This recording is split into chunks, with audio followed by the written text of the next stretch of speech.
In today's video, I'm going to teach you how to fix Adobe Acrobat not responding with our full 2025 guide. Now, experiencing issues with Adobe Acrobat not responding can certainly be frustrating, especially when you're in the middle of important tasks.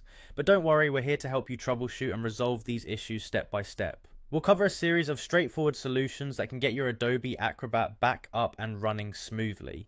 First, let's make sure you're using the latest version of Adobe Acrobat. It's always a good idea to stay updated since updates not only bring new features, but also important bug fixes and improvements. You'll want to open Adobe Acrobat and go to the Help menu at the top.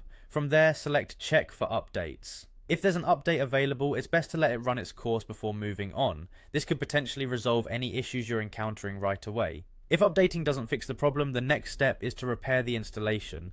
Sometimes files within the application can become corrupted, leading to performance issues. Again, under the Help menu, select Repair Installation. Adobe will check its files and repair any that are causing trouble. This process can take a few minutes, so be patient.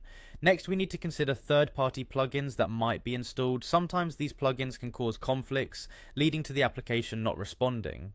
Head to the Plugins section within Adobe Acrobat and try disabling any third-party plugins. This is only a temporary measure to identify if a plugin is the source of the issue.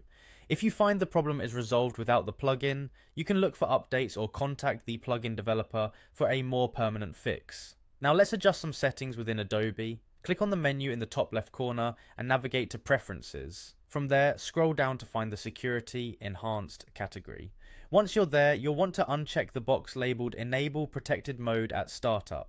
While protected mode is great for security, it can sometimes cause performance problems, especially on older machines or with intricate PDFs. If all else fails, you may need to completely uninstall and then reinstall Adobe Acrobat. While this might feel a bit drastic, it's an effective way to resolve persistent problems. Make sure you have your installation files and any necessary serial numbers ready before you begin this step. There you have it. By following these clear steps, you should be able to get Adobe Acrobat responding properly again. Give each step a try and don't hesitate to seek further assistance if needed. Fixing tech issues can sometimes be a bit like detective work, but with patience and the right approach, you'll have everything sorted out in no time. Thank you for joining us today, and good luck with your troubleshooting.